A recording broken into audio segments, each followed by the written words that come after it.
Hello friends, welcome back to my channel. আশা করি সবাই ভালো আছো, আমিও ভালো আছি। তো বেচুর তো এখন অসৎ চলছে, মানে বেচুদের অসৎ চলছে। কাজেই বেচুর লাইফ এখন জোলো, অর্থাৎ খাওয়াতেও জোলো আর বাঁচাটাও জোলো। অর্থাৎ কোনো কিছুই করার নেই, সমস্যায় জর্জরিত, বেচারা আ বেহাল অবস্থা আরকি। এইখানে একটাই উপায়, সেটা হচ্ছে তোমার আ এই রিলস করা, এই কারোর বাড়ি ঘুরতে যাওয়া, এই কোনো মার্কেটিং করা, যেটা বেচু করে না, পছন্দও করে না। কারোর বাড়ি ঘুরতে যাওয়াটা পছন্দ করে বা কোথাও ঘুরতে যাওয়াটা পছন্দ করে বা রান্না করা বা রান্না দেখানোটা পছন্দ করে, পিকনিক করাটা পছন্দ করে। কাজেই এই জিনিসগুলো যদি বেচু করে তো বেচুর টাইম পাস হয়। কিন্তু বাদবাকি জিনিস যেখানে মা তোমার পয়সা খরচ হবে সেই জায়গাগুলো বেচুর একটু প্রবলেম হয়। তো সেটাই সবজি কিনে বাড়িতে ওই খিচুড়ি টাইপস খাওয়া হচ্ছে। তো সেটা নিয়ে বেচুর প্রবলেম হওয়ার তো কথা নয়। কারণ ওই রকমই খেতে হবে এমন তো কোনো কথা নেই। আমরা তো জানি যে তোমার নিরামিষ যেকোনো পদই খাওয়া যায়। যেটা কিনা রান্না করা যায়। হ্যাঁ? মানে তোমার কি বলে? আ পোস্ত বলো, পনির বলো, আ যেকোনো, যেকোনো মাছ, মাংস, ডিম, পেঁয়াজ এই জাতীয় রসুন, এই জাতীয় জিনিস ছাড়া যেকোনো জিনিসই তো খাওয়া যায়। কারণ এটা তো আমার বাড়ির কোনো কাজ না। জ্ঞাতি গোষ্ঠীর কাজ। মানে দূরের সম্পর্ক। একেবারে বাড়ির সম্পর্ক তো না। তো সেই সম্পর্কে তো এরকম সিস্টেম আমি দেখিনি যে সবই সিদ্ধপক্ষ খাচ্ছে। অবাক লাগছে। কোনো ভাজাভুজি বা কোনো কিছু কেন? Why? ব্যাপারটা কি? মানে কিভাবে? এটা দেখাতে চাইছে? নাকি এরকম কোনো নিয়ম আছে? যাই হোক আমার জানা নেই। আমি এরকম দেখিওনি, যদিও আমাদের জ্ঞাতিগোষ্ঠী প্রচুর, তো এরকম সিস্টেম দেখিনি। হ্যাঁ, মাছ, মাংস ওই জাতীয় জিনিসটা খাওয়া চলে না। যদি একদম নিজেদের মানে গোত্রের লোকজন হয়। তো বাদবাকি তো অ্যাজ ইট ইজ লাইফ চলার কথা, তাই না?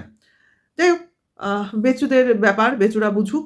কিন্তু বাচ্চাটার হচ্ছে কষ্ট সেটা বুঝতে পারছি। খাওয়ার নিয়ে নজরলা করছে। তো আ ওদেরও কষ্ট হচ্ছে, বেচুর মুখ দেখে বুঝতে পারছি। কিন্তু বেচুর মার কি হচ্ছে? ভাই, কমেন্টস বক্স ভরে যাচ্ছে। একটা বাচ্চাকে চানও মাকে দিয়ে করাতে হয়। তুমি নিজে স্নানটাও করাতে পারো না বাচ্চাটাকে। আর ওই ভদ্রমহিলা যে কিনা ছাদেই নাকি উনার রান্না খাওয়া সবই চলে, মানে বেচুর কথা মতো।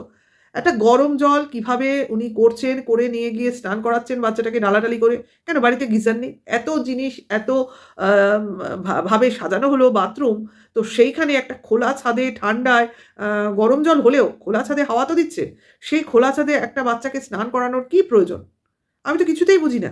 এমন নয় যে ওখানে হাওয়া নেই বা চড়া রোদ, তা নয়। তা সেখানে খোলা ছাদে চান করাচ্ছে, প্লাস উল্টে বলেই যাচ্ছে যে, "বেশিক্ষণ স্নান করিস না, ঠান্ডা লাগবে, ঠান্ডা লাগবে।" তাহলে খোলা জায়গায় স্নান করানোর মানেটা কি? হ্যাঁ, বুঝতাম ওদের গিজার নেই, ওদের মানে বাথরুমে জলের ব্যবস্থা নেই। তাহলে মানা যেত। যেখানে সব সুবিধা রয়েছে। ছাদের ওখানেই বাথরুম রয়েছে। যে এমন নয় দোতলা, ৩ তলা, ১ তলায় নামতে হবে। সেখানে কেন এই প্রবলেমটা? জ্বালানি বাঁচানো না কারেন্ট বাঁচানো কোনটা? এটা তো গ্যাসে করল দেখলাম। এই যে জ্বালানি বাঁচালো তা নয়। ওদিকে গ্যাসও পুড়লো। তাহলে যে গ্যাস না পুড়িয়ে কারেন্টটা পোড়াতি? মানে বাচ্চাটার স্বার্থ তো বোঝ। নিজেরা নিশ্চয়ই খোলা জায়গায় চান করিস না। গরম জল করে বাথরুমে যাস। হয়তো, হয়তো। আমি দেখিনি, না দেখে বলছি। আবার করতেও পারিস তোরা খোলা ছাদে। সেটা বলতে পারি না।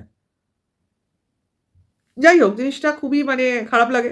তো বাচ্চার একটা স্বভাব হয়েছে খুব খারাপ। দুদিন আগেও দেখেছি, বলিনি। আজ না দেখেছি আজ যখন দেখেছি তখন বলতে তো হবেই। এই বাচ্চাটা নিজের ঠাম্মিকে খুব গায়ে হাত দেয়। মানে মারধর করে। আমি দেখতে পাচ্ছি। ওকে কিছু বললে, ওর বিপরীতে কথা বললে বা ওকে একটু শাসন করলেই ও বুঝে গেছে যে ঠাম্মির গায়ে হাত তোলা যায়। এর আগে ওর আ মানে দাদা মানে ঠাকুরদার গায়েও দেখেছিলাম কি দিয়ে জানি মারতে গেছিল। একমাত্র বাবা, হ্যাঁ, বাবাকেও তো মাঝে সাঝে আ মারতে যায়। মানে বাচ্চাটার মধ্যে এই প্রবণতা রয়েছে মারধর করব। কেন? এটা হবে কেন? এবং বেচুর সামনে বেচুর মার গায়ে বাচ্চাটা আ বেশ কয়েকবার মারার চেষ্টা করে ২-১ বার লাগিয়েও দিল। তাতে বেচুর কোনো শাসন নেই। "এই এটা করতে নেই। আমি তোমার থেকে অনেক বড়, গায়ে হাত দেবে না।" কোন রকম চোখ রাঙানি নেই, কোন রকম বকা কওয়া নেই। কিসের জন্য? এতে কি ভিউয়ার্সরা বাহবা দেয়? মনে হয় বাহবা দেয়? দেবে না কিন্তু কেউ। বাচ্চা কিন্তু বড় হচ্ছে। ক্রমশ কিন্তু তার কথাও বদলাবে।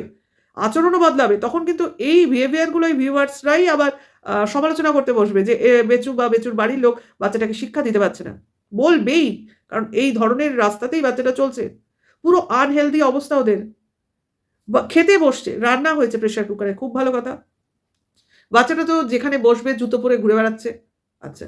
হাত ধুতে যায়। খাওয়ার আগে হাত ধুতে যায়, ঠিক আছে। কিন্তু এসে তো সেই ওই ধুলোতেই হাতটা লাগায়। তাই হাত ধুয়ে কি লাভ? একটা ঘিয়ের শিশি নিয়ে আসলো। ঘিয়ের শিশিটা গরম হবে। মানে গরম করলে ঘিটা লিকুইড হবে। কি করলো? সে তো যেকোনো হাতে নিয়ে আসলো, মেঝেতে রাখছে, এখানে রাখছে।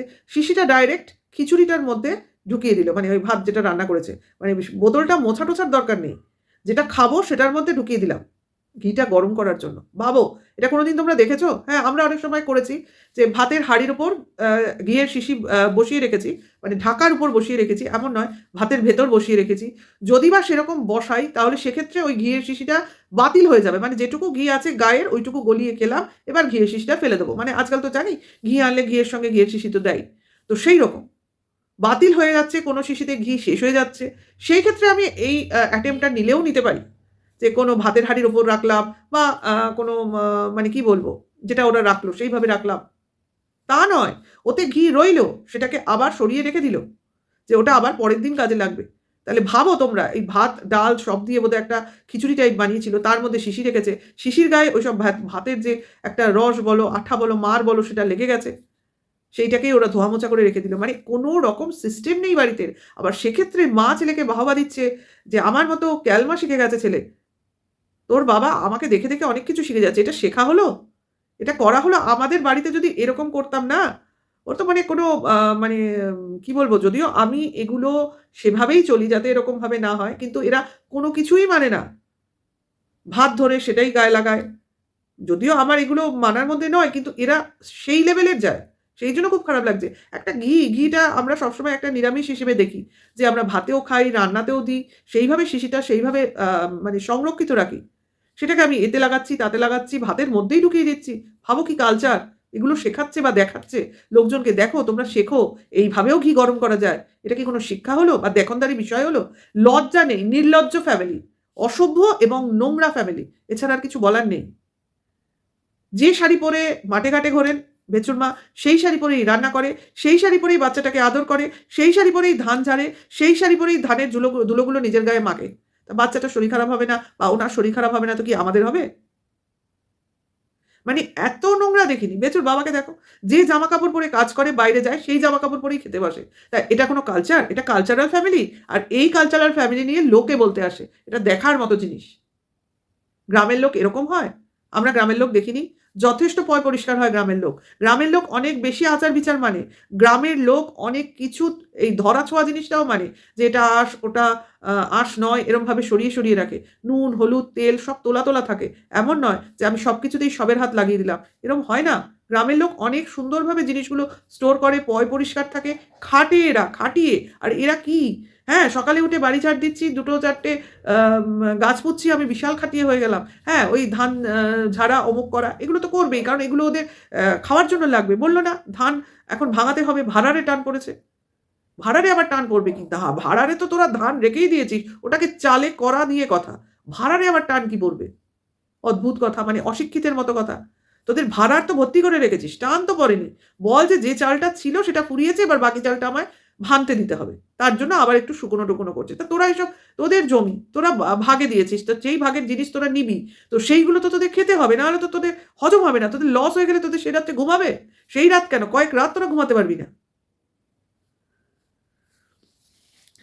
ঠিক আছে? তো দেখলে সারাদিন। তো দেখার পর কি হলো? হঠাৎ করে বেচু বলল বিকেলের দিকে, আ হুট করে কোথাও বেরোতে হচ্ছে।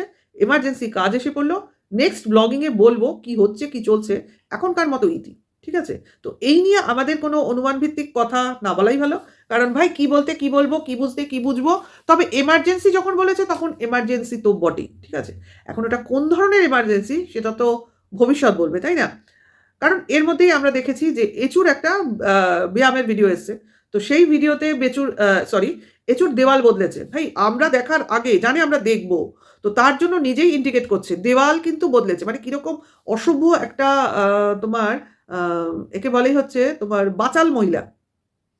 মানে ও জানে এগুলো নিয়ে লোক দেখে। মানে সবার কন্ট্রোভার্সি খেয়াল করে। কন্ট্রোভার্সিয়াল টপিক গুলো মাথায় রয়েছে। তো সেইগুলোকে ও মাথায় রেখেই এখানে পোক করে।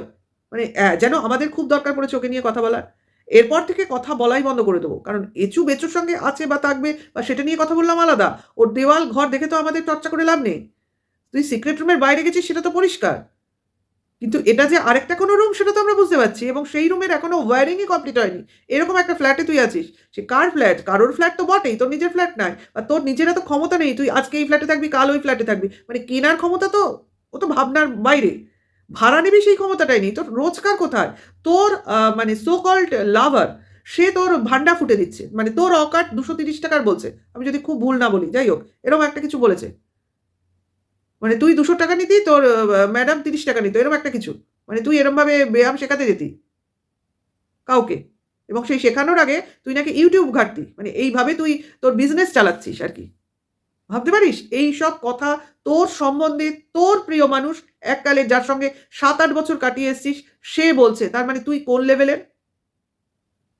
আর সেই বা কোন লেভেলের? সে বলছে তুই নাকি ফিরে আসলে সব ভুলে তবে সে তোকে অ্যাকসেপ্ট করে নেবে। ভাই এ তো মানে কি বলবো? আ সোমনাথের থেকেও সেই লেভেলের। তুমি ৭ ঘাটের, ৮ ঘাটের, ৫০ ঘাটের জল খাও না কেন, তুমি যখনই আসবে অলওয়েজ ওয়েলকাম। আমার কাছে আসলেই হলো। তার মানে এ যে বলছে এর কথাও শোনা উচিত না, আর তোকে তো দেখাই উচিত না। হ্যাঁ, যবে বেচুর পাশে দেখব, দেন তোকে নিয়ে কন্ট্রোভার্সি করব। আমার তো মনে হয়। তোকে দেখা, তোকে শোনা এগুলো করা মানেই তো তোর চ্যানেল গ্রো আমরাই করে দিচ্ছি। কিসের জন্য? তোর দেওয়াল দেখতে যাব, তোর ব্যায়াম দেখতে যাব, বা তোর চাটাই দেখতে যাব, তোর নাচ দেখতে যাব, কিসের জন্য? আর লোক কি কম পড়েছে ওয়াইটিতে? সবই অন্যকে দেখে কপি করা, কপি পেস্ট ম্যাডাম। তুই তো একটা কপি পেস্ট ম্যাডাম। তুই বেচুকে ধরে, বেচুকে সঙ্গে নিয়ে নিজেকে মানে উঁচুতে তুলতে চাইছিস। আরে যাকে ধরছিস সে তালগাছ না বটগাছ সেটা তো আগে দেখ। লতানে গাছ কোথাকার। একে ধরে ওকে ধরে উঠবো। মানে স্ক্যান্ডাল হয়ে একটা মহিলা ভিলেনে পরিণত হবো। এরকম একটা ব্যাপার। মানে লোকে আমাকে নিয়ে চর্চা করবে, সে দুর্নীতি হোক, কুকীর্তি হোক, যা কিছু করুক। আমার চর্চা হলেই হলো। মানে আমার কোনো ক্লাস নেই।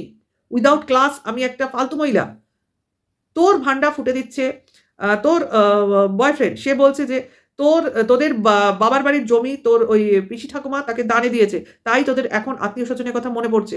তাও আবার শাড়ি নাকি কারো কাছ থেকে ধার করে তুই তোর সেই পিসি ঠাকুমাকে শাড়ি দিতে যাচ্ছিস। এই ধরনের কোয়ালিটি আলোচনা হচ্ছে তোকে নিয়ে। তা তোকে নিয়ে কন্ট্রোভার্সি করে কেউ? নোংরা কোথাকার। দেয়াল দেখাচ্ছে, ছাদ দেখাচ্ছে। নিজের মেয়ের কথা বল শুনি। একটা মেয়ে, একটা সংসার ফেলে চলে এসে তুই তোর ফিগার দেখাচ্ছিস। এটা কি কোনো মায়ের জাতের কথা? তোর মেয়ে তো আছে, এটা তো পরিষ্কার। তোর বিয়েও হয়েছিল, এটাও পরিষ্কার। ডিভোর্স হয়ে গেছে, সেটা তো পরিষ্কারই। তারপর তুই কতজনের হাতে ঘুরছিস সেটা আমাদের জানার দরকার নেই। কিন্তু তোর কোয়ালিটি তোর ওই আ সম্পর্কগুলো থেকেই বোঝা যায়।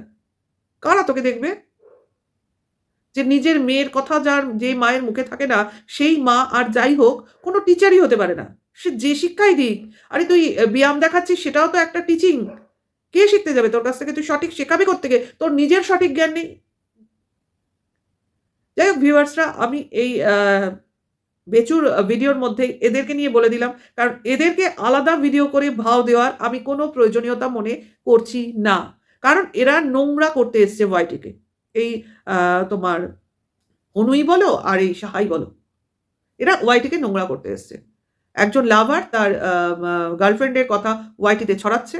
আচ্ছা, ছড়িয়ে আমাদের তো চোখ পরিষ্কার করে দিয়েছে। সেটা একটা হয়তো উপকারের মধ্যে পড়ে। কিন্তু তারপরেই যে আবার মোড় ঘুরে বলতে পারে, "তুমি যদি ফিরে আসো তাহলে অলওয়েজ ওয়েলকাম। তোমাকে ছাড়া আমি বাঁচছি না। তুমি চাইছো আমি তোমার কাছে যাই।" মানে এগুলো কি? এগুলো কি বোঝাতে চাইছে? যে আমরা হলাম সেই রোমিও জুলিয়েট টাইপের? আমাদের মান অভিমান হয়েছে, এখন আমরা আলাদা রয়েছি। আর তোমার জুলিয়েট এখন অন্যকে দেখিয়ে বোঝাতে চাইছে, "তুমি যদি আমি যা, যা বলছি না করো তাহলে আমি তার হয়ে যাবো।" এরকম একটা ব্যাপার? এরকম শর্ত-ফর্ত ভিতরে আছে নাকি? যাই হোক, একটা জিনিস এই সমস্ত ঘটনা থেকে একটা জিনিস তো বুঝেছি। বেচু ফেঁসেছে। বেচু ফেঁসেছে। হয়তো বেচু নিজের জীবনটাকে ভালো করার জন্য কোনো একটা কিছু প্ল্যান করেছিল। ঠিক আছে? ভেবেছিল কোনো এক সময় আমি ডিভোর্স পেয়ে যাবো। আমি দিলেই তো পেয়ে যাবো। বেচু ভেবেছিল। হ্যাঁ? কিন্তু ভাবেনি যে উল্টো দিকের লোকটা যে কিনা ডিভোর্স করে ১ম থেকে চাইছিল সে বেঁকে বসবে। সে ডিভোর্স দেবে না। এই কথাটা বলবে বেচুর মাথায় ছিল না। তো তারপর থেকেই তো বেচু খেপে গেছে। খেপে গিয়ে অনেক কিছু করেছে। স্ট্রাইক মাইক এসব দিয়েছে, বা পরবর্তী ক্ষেত্রে একে ধরেছে, তাকে ধরেছে, এখনো ওই পর্যায়ে চলছে। হ্যাঁ? তার জন্য সে ১ম এ যে কথাগুলো এই এচুকে বলেছিল সে কথাগুলো এচু রাখতে পারছে না। এই বেচু রাখতে পারছে না। কাজেই এচু এখন সেই কথাগুলো বলে হয়তো বেচুকে ব্ল্যাকমেইলিং করছে, কে বলতে পারে? এবং সেই ব্ল্যাকমেইলিং এর যে রেজাল্টটা বা যে ফলটা সেটা হয়তো এই হনু আর সাহা মিলে ভোগ করবে একটা সময়, যেটা কিনা এখন হনুর হাতে আসছে না বলে হনু এত রেগে যাচ্ছে। হলেও হতে পারে। কিন্তু যাই হোক, এই সবের মধ্যে বেচু ফেঁসেছে। কারণ বেচুর ফাঁসাটা আমাদের কাছে পরিষ্কার। কারণ বেচুর চ্যানেল গেছে, বেচুর মাথা ঠিক নেই। বেচু এখন কি করবে না করবে অন্যের হাতে নির্ভর করছে। কারণ বেচুর নিজের ইচ্ছায় এখন কিছু হচ্ছে না। ঠিক আছে? কারণ বেচু এখন ত্রিশঙ্কু দশা। ঝুলছে। না আকাশে উঠতে পারছে, না মাটিতে পা দিতে পারছে। ওকে এরকম করে ঝুলিয়ে রেখে দিয়েছে। এখন হাত কামড়াচ্ছে বেচু। ভাবছে, আজকে আমি কোথায় থাকতে পারতাম, কোথায় আছি? বাড়ি করলেই হবে, মেইনটেন্যান্স করতে হবে না? বলছে বেচু। আজকে বুঝতে পারছি যে বাড়ি করলে তার পেছনে কি পরিমাণ খাটতে হয়। আরে বাড়ি করলে যদি সেই পরিমাণ লোক বাড়িতে থাকে তাহলে কাজের লোকের অভাব হয় না। বাড়িতে কাজের লোক কজন? অকাজের লোক তো তুই আর বাদবাকি ২ জন। তা তাদের তো বয়স হচ্ছে। তারা ছাদ ঝাড় দেবে, উঠোন ঝাড় দেবে, ঘর পরিষ্কার করবে আর তুই শুধু বাথরুম পরিষ্কার করবি। তাই তো করিস। মাঝে, মাঝে অবশ্য কার্পেটের উপর দিয়ে ঝাড়ও দিস। বাবা কার্পেটের উপর দিয়ে কে ঝাড় দেয়? যাই হোক, বেচুর ক্ষমতা আমাদের বোঝা হয়ে গেছে। সে যতই বলুক হ্যান করেঙ্গে, ত্যান করেঙ্গা, কিছুই নেই করতে পারবে, কিছুই করতে পারবে না। এট লিস্ট ছেলেটাকে পড়াশোনা করিয়ে মানুষ, সেটাও বেচু করতে পারবে না। বেচু এখন নিজের মুখে ভিক্ষা চাইতে বা ভিক্ষা চাওয়াটা বেচুর বাকি আছে। বাদবাকি বেচু প্রচুর লোক লাগাবার চেষ্টা করছে ভিক্ষা চাওয়ার জন্য তার হয়ে। কারণ অলরেডি একজন তো চাইছিল, তার হাসব্যান্ড চলে এসেছে ক্যামেরায়। আ হয়তো সে ভিক্ষা চাওয়াতে অনেক পারদর্শী। সেইজন্য সে এসে বেচুর হয়ে ভিক্ষা চাইছে। ভিউজ, ভিউজ, অন্য কিছু ভেবো না। কারণ বেচুর ছেলেকে মানুষ করার জন্য আ ভিউজ ভিক্ষা করাটা খুবই প্রয়োজন। আর সেটা বেচু নিজের মুখে করতে পারছে না। কোথাও না কোথাও তার জিভ আটকে যাচ্ছে। তো সেই আ যার মুখটা অলরেডি খোলা আছে, যে কোনোভাবে এই কন্ট্রোভার্সি জোনে কোনো সময় মুখ দেখায়নি বা গাল খায়নি বা তোমার ধাক্কা খায়নি বা গুঁতো খায়নি, সে এখন চলে এসেছে মুখ উঠিয়ে কারোর জন্য ভিউজ ভিক্ষা করতে। তো দেখা যাক তার ভিক্ষায় বেচুর চ্যানেল গ্রো করে না আরো ডিমোশন করে। তো লেটস সি হোয়াটস হ্যাপেন। তো এখনকার জন্য ভিডিওটা এখানেই। মোটামুটি আমার বক্তব্য আমি ক্লিয়ার করতে পেরেছি। যদি তোমাদের কিছু প্রশ্ন থাকে obviously আমার কমেন্টস বক্সে করবে। আর সবাই ভালো থাকবে, সুস্থ থাকবে। নতুন ভিউয়ার্স হলে চ্যানেলে সাবস্ক্রাইব করে অল নোটিফিকেশনটা অন করে দেবে। আর এখনকার জন্য এইটুকু। খুব তাড়াতাড়ি আবার দেখা হবে। Tata, by.